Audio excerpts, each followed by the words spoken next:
Recording. Alright, this is Team Captain Xanatha again from OuttaMyLane. I'm again casting with Zadius, our friendly neighborhood solo top. Yep, or Wilbil, which probably in future casts will probably be referred to as, and Raptar. I like that name. I know you like that name. Alright.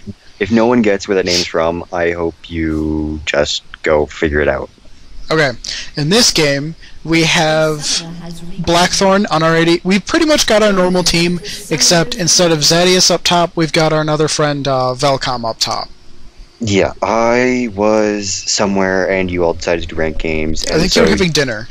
Probably, but I don't know. I ended up coming back on about halfway through the game, and so I started spectating it. So in terms of actually knowing how this game ends, I know it, and I only know from about, I think it's maybe 10 minutes, or, well, 7, I think it came in 7 minutes or so. Somewhere anyway. around there.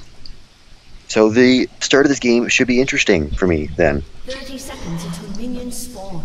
And I see how Draven is watching their river ramp by bottom lane, John is watching their river ramp by mid lane, just making sure no invades are happening from us, and we're doing the same. Yep, So I'm sitting in the tri-rush down by myself down bottom. Normally I end up doing that with my AD carry, but our AD carry is actually by our blue, making sure that Maokai doesn't come and invade us. Yeah, I'm assuming you guys were worried about level 1, but they don't, to me, they don't seem to have a really that great of a level 1 to want to invade. I think, I honestly have no idea why Blackthorn was up there, but yeah, their level 1 is pretty much a 4v5, because if Maokai picks up his saplings, which in this case he did, which you need to jungle, he really is kind of useless in a team fight. But if he picked up his Twisted Advance, his W, which is it's a route, and you teleport to them. It's Maokai's engagement move. If you pick that up to start jungling, you're gonna have a really hard time in the jungle. And now, you mentioned his pre-grading race with his saplings. Pretty much he puts them down before they actually spawn. Now, if we look at his creep score, excluding before the blue buff, he had 3. So that means the big wraith is still alive at race. Now, you've actually jungled Maokai, I haven't. You can clear race, then blue, and then wolf, and then by the time you come back to race, they would normally respawn, right? Yes, I believe the wraiths have like I think it's somewhere between a 15 and a 30-second respawn timer, which is about the time it takes to get from wraiths to blue to wolves back to wraiths. So he just effectively counter-jungled himself, essentially. Yes, because for those of you who don't jungle, the biggest monster in every camp gives the most gold and the most experience, and even regenerates your health and mana. So because he could have had 2 big wraiths instead of just 1 at this point. Yes, which would have been, I think the big wraiths are 55 gold apiece, so instead of having 110, he's only got 55 from that one camp.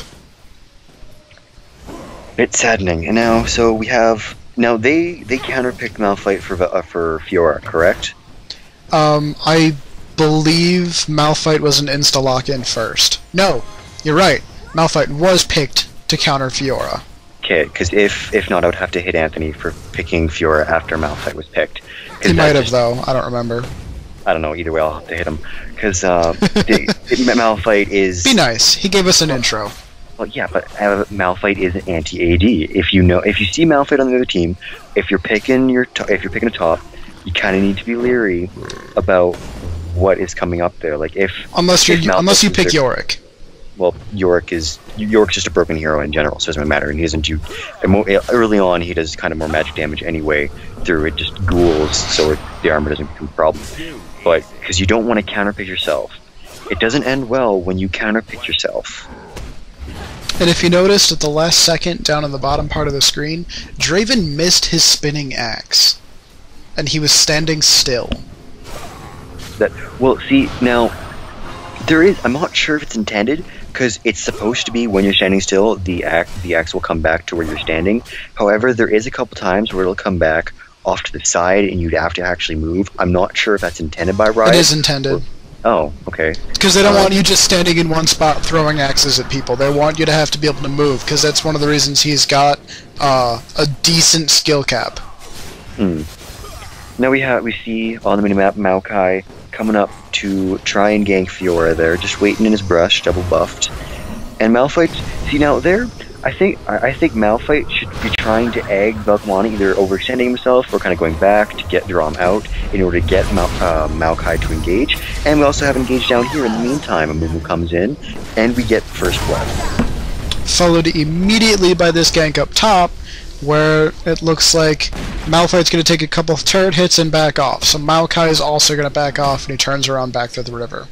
If you watch on the mini-map, he actually comes and sits in that tri-brush up top lane. Yeah, now all that time spent waiting in that river brush cut him down on experience and gold. And he's going to go for it again to try and make it worth it. And he does. So he made that wait worth it. And he made it worth it in a sense. All he got out of it was 1 assist. If you look at his gold counter right now, if you actually hit the button, he's only got 1,600 gold to our Mumu's 1,400. Now, mind you, Malphite's actually a Maokai is a much faster clearer than a Mumu, and he's only 200 gold ahead. It's the 1 kill that he got, but I mean, he could have gone back and cleared all 3 of his minion camps. Yeah, and then also probably halfway through, if he wanted to pick up like his Philosopher's Stone now and get the gold for 10 sooner, because he probably could have cleared the camps and gone back and bought in the Philosophers in the time he was just sitting there at top. Because you don't want to just be waiting in lane for the gank, because then you're going to get behind in experience and gold and in farm in general. The only time you want to wait in the lane and gank is if you're 1, an experienced jungler, or 2, you know that whoever's lane you're in is against a very aggressive lane. Yeah, and you know that they're going to be pushing out relatively soon and trying to poke or overextend, try and get a kill because they don't think you're there. Now, so he does ward early game, or was that his ward there? Nope, that was a sapling. No, I'm talking for Fiora's. Janna? Was that Fiora's ward, or was it a Mumu's ward put in the brush? That's Fiora's. A Mumu didn't have a ward. Because when I come in eventually on this game, he doesn't ward up top at all for like... Nope, a Mumu put his in that tri-brush. And Anthony, it looks like, put his in that river brush. Okay. That in a second, because we have a gank down bottom. However, Maokai doesn't make it work, unfortunately. You guys get out of the tornado before it's able to be cast. Yeah, this Janna's not that great of a support. And if you notice right now, she just actually stuck a ward in the river brush there. Now I've got a pink ward in that in the river, which means that I knew that she put down a ward, and I can easily go and kill it because all it takes is 3 hits to take out a ward, as I'm doing right now, which you can see if we actually go back to it, but I really don't want to. And we also have a little skirmish back and forth up top, Fiora versus Malphite. Now, Fiora, per passive, is utterly overpowered. The fact that she can heal by doing exchanges, and the Malphite passive also then just negating the damage. So effectively, for the most poking back and forth, Fiora versus Malphite, not netting a whole bunch of difference. So personally, I think they should just be focusing on creep score. Well, at this point, Malphite is the one who's trying to get the poke war started. What he doesn't realize is that he plows through all of his mana doing so, where all Fiora has to do is just keep auto-attacking. Yeah. And Malphite is actually also losing CS because he wants to poke at Fiora. Yeah. And poke's great, if you know you can push him out of lane, but it's not really worth losing the farm over. And that initiating the ultimate there, not sure what that was accomplishing. He had absolutely no mana to follow up on anything else with that. If he'd had a full mana bar or a half mana bar, Fiora probably would have been dropped a lot lower. And he could have tower dived, because he does have a lot of health and with his shield, and then flashed out. So he could have gotten a kill there, and just saved his ultimate, but instead he decides to use it for just to hit him, just for the sake of hitting him. Now, if you look on the mini-map, actually, down bottom lane, Maokai's sitting in our tri-brush, and I've got that warded, so I know he's sitting there, which is why we're not being overly aggressive. At the same time, we also have a Mumu going up top. Fiora's going to pop her ultimate, and then also at the same time, Maokai tries to initiate on bottom, doesn't quite get it, and Malphite also gets away up top. I still think the top gank was more successful than the bottom gank.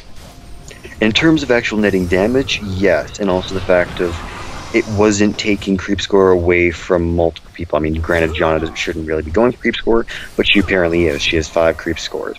And then Draven was also missing some last hitting to try and get the gank off. Now, something that I think Velcom should be doing more is every time he goes back, he should be picking up a ward. Because that first ward, great, he saw Maokai a couple times coming in. Now, he doesn't pick up a ward for a while. And we're going to see that backfire in a bit. Or maybe not a bit, but eventually. And Draven doing a bit of a random ultimate. He does this a couple times throughout this game, and it really confused everyone who was in it. Yeah, because he tosses it up to red. Not sure if he was trying to toss it to last hit red, or if somehow they knew Mumu was there, because Mumu was in the general vicinity and they just didn't know where he was trying to hit him. I'm not too sure. Probably would have been better to save the mana and the cooldown to try and hit you guys if they managed to push you back and are about to kill one of you guys and you guys managed to get away. Probably a better use of his ultimate in general and the mana, but I don't know. I'd like to eventually maybe fight him again and ask him, you know, what are you doing with Draven ultimates? I really hope that if we do fight him again, he doesn't pick Draven, because he's not so good. See, now there, no ward in the brush allows Maokai and able to initiate there with Twisted Advance. Now, he gets lucky and gets away. That could have ended a whole lot worse if Gragas had decided to come up there as well. And or even if Malphite had any mana, because Malphite's got his ultimate ready, which means he could have knocked Fiora up in the air. Yeah. And it just having that ward there because you know if they're coming up. Now, if you, depending on, as long as you have the ward, it's great. Placing it, bit of an issue depending on what's going on, because you kind of want it probably a bit farther down so it also covers the tri-brush more, so that if you pushed it, you can see them coming up river or from the tri-brush to go around you or to the side. Now, Gragas there burns a flash to try and get a Mumu. Mumu was just sitting in the brush. A Mumu is booking his sad mummy ass out of there. Now, something to note about that Maokai ult. If Maokai had popped his ultimate a half second earlier than he did, he would have picked up that kill on a Mumu. But I'm not too sure this guy's familiar with Maokai jungle, because he does that a couple more times. He doesn't quite drop his ultimate when he should. Yeah, and then Gragas picked, or well, somehow through buff exchange, Ahri now has double buff. That is going to make Gragas' life a living hell. Ahri with a blue buff in general, going to be bad. With a red buff, just adding to the pot.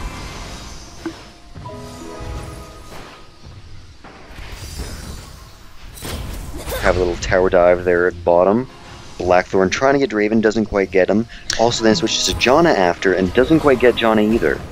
And fails his rocket jump. He just went straight up. He was trying to go farther down in the lane, but I guess he got caught on the wall or something and just didn't quite go down. And very close to dying there if another two shot hit. We have Malphite teleporting into the ward. He does land his ultimate on Blackthorn though. But again, he's just out of mana and he can't follow up on that. Johnny using the ultimate as well to try and position them better. Blackthorn with a very nice ultimate of his own pushing Malphite away. Now, I believe you guys also saw Maokai come in through the tri-bush through your ward. I did. Nope, there. Yeah, and I was just waiting to get that ward in that brush just to make sure that he was still sitting there, not somewhere else in our jungle. And now, because we know Maokai's down there, Mumu comes down and decides to chase him out, as well as Malphite. Malphite's just teleported back, incidentally. Not the best time. Now, that banish toss. I looked, actually. It didn't go through him. It went just above Draven. Okay, because to me it looked like it went through. And yeah. Yeah, you've mentioned that when we were in that game. Yeah, we have a tower dive by Ahri, picking up Draven, just barely getting out of the tower. A Mumu ultimate seals the deal on Maokai. Now, that was actually a really good ultimate by Gragas, because he was able to knock Fiora back into his tower, which, if there had been no creeps there, would have probably meant a very dead Fiora. But one of Fiora's abilities, actually Lunge, allows her to jump to a target. So, because Gragas was on the other side of her, she was able to jump to Gragas to get away to safety, which was a really good move by Fiora. Now, see, another weird Draven ult. Okay, no, it does hit some creeps, okay. So he was using it for creep farm, kind of Ezreal style. That's the third time he's used it. Now, the second time, I don't know if any of you guys caught it in the video, he only hit like 2 creeps with it. Yeah, The way he's ultimate, I mean, yeah, I picked up some creeps there from the tower, but I mean, granted, he isn't really getting you guys low enough. But like when you had Tristana at the tower, low health, and Maokai coming in, he could have used his ultimate there if he had the cooldown / mana for it and picked up the kill. But he didn't because he's tossing it everywhere for random reasons. And Now, you'll notice in this game, what we mentioned in the first cast was me on Sona apparently tends to be a KSer, otherwise known